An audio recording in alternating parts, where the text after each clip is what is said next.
Hello, नमस्ते, नमस्कार मंडळी. स्वागत आहे तुमचं माझ्या आजच्या एका नवीन ब्लॉगमध्ये. तर आज आहे दिवाळी. तुम्हा सर्वांना दिवाळीच्या खूप साऱ्या शुभेच्छा. बाप्पा तुमच्या सगळ्या इच्छा पूर्ण करू दे. तुमचा दिवस खूप मंगलमय जाऊ दे.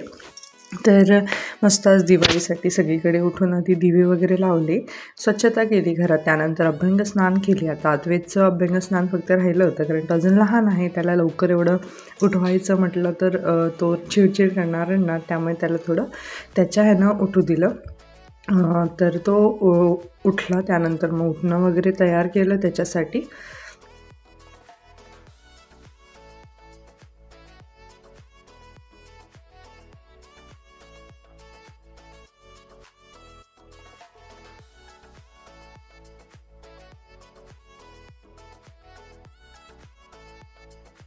त्यानंतर त्याला छान पाटावर बसवलं आणि त्याला आधी तेल वगैरे लावून घेतलं. तर ना इथे त्याची प्रश्नमंजुषा नेहमीप्रमाणे सुरू झालेली. हे काय आहे, कशासाठी आहे, का लावतेस वगैरे वगैरे. तर त्याला सगळं समजून सांगितलं. दिवाळी दिवशी असं तेल वगैरे लावायचं असतं, उटणं लावायचं असतं. मग तो खुश झाला ते ऐकून, आणि त्याला असं काहीतरी सजवून वगैरे दिलं किंवा खूप असं आवडीनं करून दिलं ना, की तो फार खुश असतो. त्याला छान वाटतं ते सगळं बघायला. तर ते फुलाने सजवलं होतं, त्यामुळे तो फार खुश होता की हे माझ्यासाठी केलं आहे वगैरे असं. तर सगळं आधी त्याला पूर्ण अंगाला तेल वगैरे लावलं. त्यानंतर मग कुटणं लावून घेतलं.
त्याला उठणं वगैरे लावून झालं आणि त्यानंतर त्याला अंघोळीसाठी पाठवलं. तो अंघोळ करून येतोय तोपर्यंत म्हटलं माझी बाकीची जी काही कामं आहेत ती करून घ्यावी. तर सगळ्यात आधी ना देवपूजा करायची होती अजून, त्यामुळे आधी देव वगैरे स्वच्छ करून घ्यायला घेतली. त्याआधी देवारा पण स्वच्छ करावा म्हटलं, तर आधी सगळे देव एका साईडला केलं आणि मग देवारा स्वच्छ करून घेतला. ऑलरेडी मी दसऱ्या दिवशी देवारा छान घासून पुसून घेतला होता, त्यामुळे आता फक्त ओल्या कापडाने पुसायचं होतं. प्रत्येक वेळी ना सणांना किंवा अमावास्या पौर्णिमेला मी पूर्ण देवारा देवघर पूर्ण स्वच्छ करते, त्यामुळे नीटनेटकं पण राहतं आणि जास्त पण खराब होत नाही.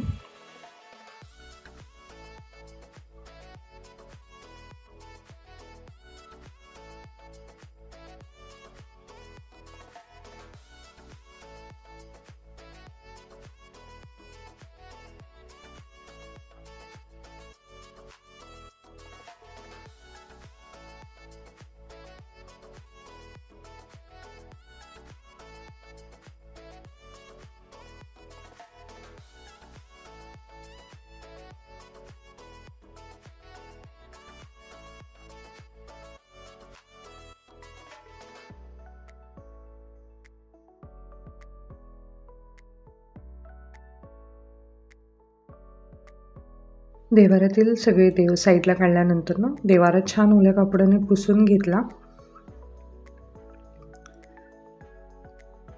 आजूबाजूच्या सगळ्या साईडनं म्हणजे जिथे धूळ वगैरे बसते, सध्या वारा असल्यामुळे जास्त धूळ वगैरे उडते, त्यामुळे ते साईडने सुद्धा अगदी साफ करून घेतलं. त्यानंतर देव स्वच्छ करायला घेतले. तर इथे ना मी पितांबरी लावून छान घासून देव घेतले.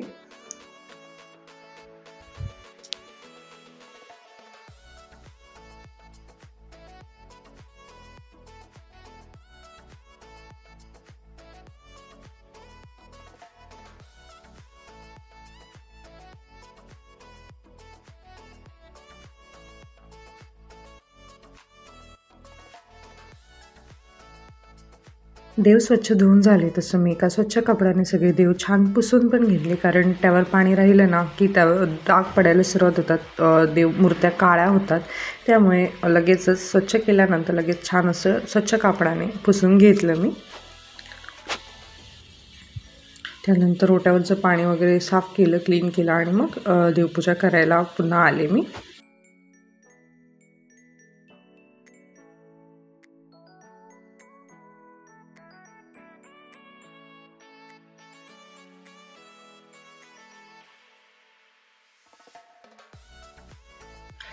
त्यानंतर देवाऱ्यात सुद्धा छान एक नवीन कापड अंथरलं.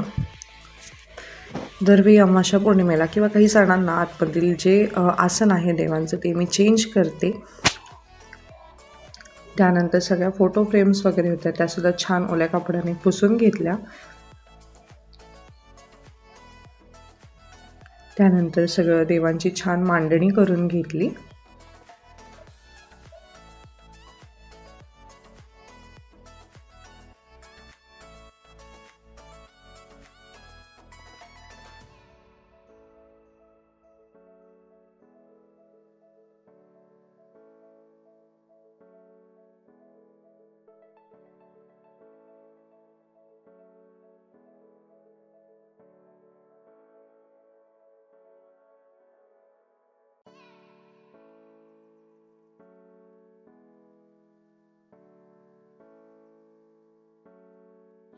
देवांची छान मांडणी करून झाल्यावर छान दिवा वगैरे लावला, देवपूजा करून घेतली. त्यानंतर दिवा लावल्यानंतर अष्टगंध सगळ्या देवांना लावलं. त्यानंतर हळद कुंकू लावली. त्यानंतर फुलं वाहिली, धूप अगरबत्ती पण दाखवली. त्यानंतर माझी देवपूजा वगैरे करून झाली तसं मी माझ्या बाकीच्या कामांना देखील लागले, कारण अजून नाश्ता वगैरे सुद्धा करायचा होता. दिवाळीचा फराळ अजून केलेला नव्हता. अद्वैत उठेपर्यंत आम्ही दोघं पण थांबलो होतो. त्यानंतर बाकीची जी काही कामं होती तोपर्यंत आम्ही दोघांनी आवरून घेतली होती. पूजा करून झाली तसं तुळशीला सुद्धा दिवा आणि अगरबत्ती लावली. त्यानंतर जे काही साहित्य घेतलं होतं पूजेसाठी ते सगळं उचलून पुन्हा जागच्या जागी ठेवलं, नाहीतर कसं होतं की ते सामान एकदा तिथे राहिलं की तिथेच राहतं. आणि यावर्षी दिवाळी आणि लक्ष्मीपूजन दोन वेगवेगळ्या दिवशी आल्यामुळे ना थोडंसं उसंती मिळाली. नाहीतर दरवेळी कसं होतं की सकाळी दिवाळीची गडबड आणि संध्याकाळी लक्ष्मीपूजनाची अशी फार धावपळ होते. त्यानंतर छान असं देवपूजा केली. किती छान वाटते नाही घरात सणांना असं खूप, किंवा देवाची पूजा वगैरे व्यवस्थित फुलं वगैरे घालून केली ना की खूप छान प्रसन्न वाटतं घरात. सणांमध्ये तर वातावरण घरातील खूपच वेगळं असतं. मस्त अशी देवपूजा वगैरे करून झाली आणि मग मी माझ्या बाकीच्या कामांसाठी लागले. तर इथे ना आधी मी पोहे बनवायला घेतले. कोकणामध्ये ना मोस्ट ऑफ दिवाळी दिवशी सकाळी गोड पोहे आणि तिखट पोहे बनवतातच, तर त्यामुळे ते सुद्धा छान पद्धतीने बनवायला घेतले. दोन्हीसाठी पोहे भिजत घातले मी. तर आधी तिखट पोहे बनवून घेतले, त्यानंतर गोड पोहे.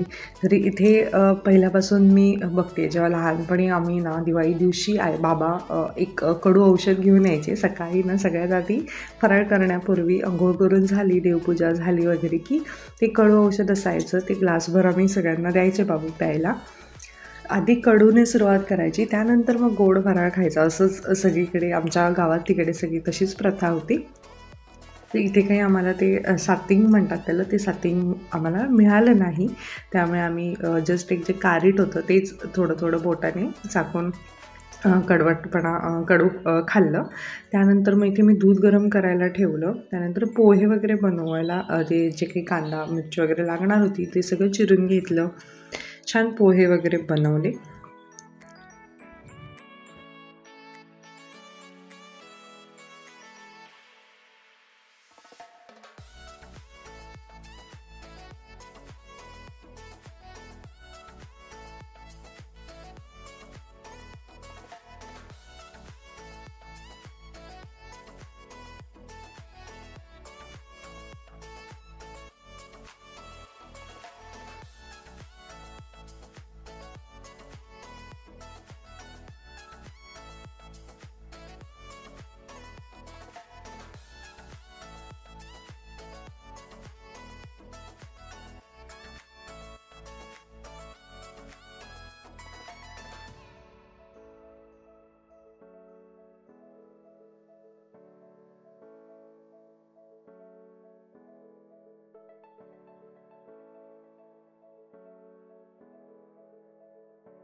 तिखट आणि गोड पोहे जसे बनवून झाले तसं मी फराळाचं ताट देखील सजवायला घेतलं. जो काही फराळ यावेळी मी बनवला होता तो सगळा ताटात छान मांडून घेतला.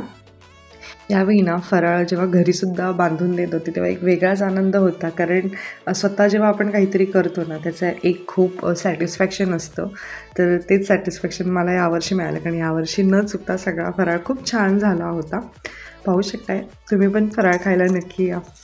तर त्यानंतर फराळ वगैरे झालं करून तसं मग मी बाहेर रांगोळी देखील घालायला घेतली. कारण आज रांगोळी घालण्यासाठी फार वेळ झाला होता. सकाळी एरवी मी पूजा झाली की लगेचच रांगोळी वगैरे काढून घेते.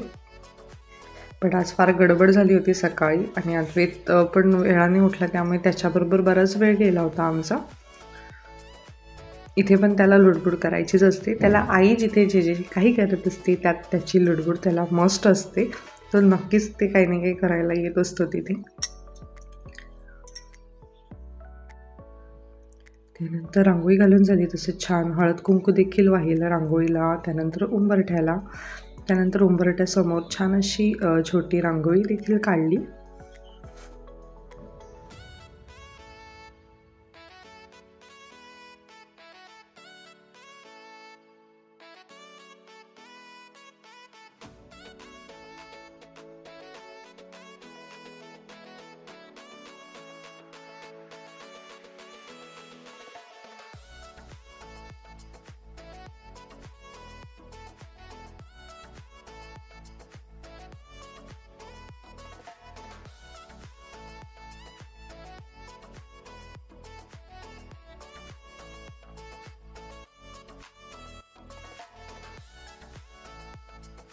हां, तर दिवसभराची ना सगळी कामं आटपली. दुपारी जेवण वगैरे झालं आणि आम्ही थोडा वेळ विश्रांती घेतली कारण सकाळी लवकर उठलो होतो त्यामुळे. तर आता थोडंफार उद्याच्या अद्वैत झोपला होता. उद्या लक्ष्मीपूजन आहे मग त्याच्यासाठीची जी तयारी आहे ती करायची आहे. मग थोडी फळं वगैरे आणायची होती तर ती आणण्यासाठी आता बाजारात चाललो आहे. कारण सकाळी आधीच घेऊन ठेवलं नाही खराब होतात म्हणून. आणि सध्या हीट पण भरपूर आहे त्यामुळे लवकर फळं वगैरे खराब होतात. त्यामुळे म्हटलं आता आधी जाऊन जी फळं फुलं लागणार आहे किंवा जे काही लक्ष्मीपूजनसाठी सामान लागणार आहे ना ते आधी घेऊन यावं. संध्याकाळी सगळी कामं आवरून आम्ही बाहेर जायला निघालो. जे काही आमचं सामान आणायचं होतं त्यासाठी. तर बाजारात सुद्धा छान सगळीकडे लाईट सगळीकडे मस्त असे डेकोरेशन्स केलेले होते आणि बाजारात प्रचंड गर्दी देखील होती. म्हणजे काही जे सामान घ्यायचं होतं त्यासाठी आलं होतं. कारण दुसऱ्या दिवशी पुन्हा आणायचं म्हटलं की गडबड होते. सगळ्या गोष्टी एका वेळेत होत नाही. त्यानंतर एका ठिकाणी थांबून आम्ही फळं वगैरे घेतली. एका ठिकाणी केळी घेतली वगैरे. तर बाजारात आवश्यक आहे सगळीकडे असं ना छान काही वेगवेगळ्या प्रकारचं काही आलेलं होतं. त्यानंतर बाजारात आलो तसंच जेवण बनवायला घेतलं आणि अमृत म्हणत होते की सकाळी खूप हेवी झालेलं जेवण त्यामुळे आत्ता शक्य होईल तेवढं हलकं फुलकं जेवण असं बनव. तर आम्ही रात्रीसाठी ना डाळ भात आणि मस्त असं वांग्याच्या अशा काचऱ्या, ज्याला फक्त मसाला लावून थोडंसं फ्राय केलं होतं.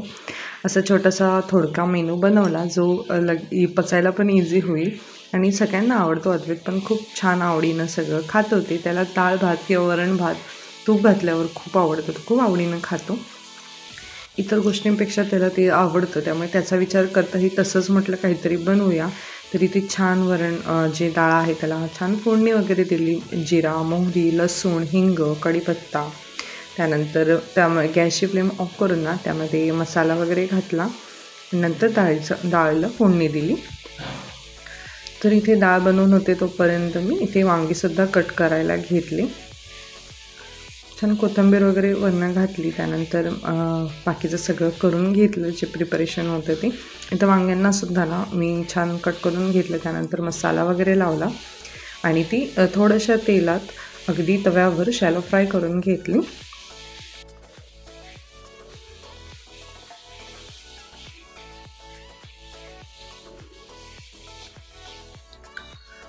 तर अशा पद्धतीने माझं जेवण रात्रीचं बनवून झालं. तसं आम्ही छान जेवायला घेतलं. पाहू शकते अगदी सिम्पल आणि थोडं जेवण आम्ही रात्री बनवलं होतं. पचायला अगदी हलका आहे, त्यामुळे खूप छान वाटतं, खायला पण टेस्टी लागतं. तुम्ही देखील ही रेसिपी ट्राय करा. तर त्यानंतर मग जसं जेवण वगैरे करून झालं तसं मी बाकीचं माझं किचन वगैरे आवरायला घेतलं. तर अद्वैतला माझ्यासोबत इथे बसायचं होतं, त्यामुळे तो माझ्याबरोबर इथे आलेला आणि त्याच्या गप्पा चालू होत्या काही नाही काही.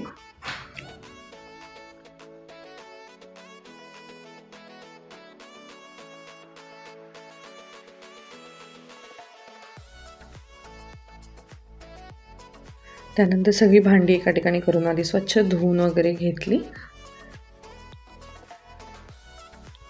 जसं भांडी वगैरे धुवून झाली तसं मी किचन कट्टा पण छान स्वच्छ करून घेतला. तर असा एकंदरीत आमचा आजचा दिवस गेला. तुम्हाला आजचा दिवस कसा गेला हे देखील कमेंट करून सांगा.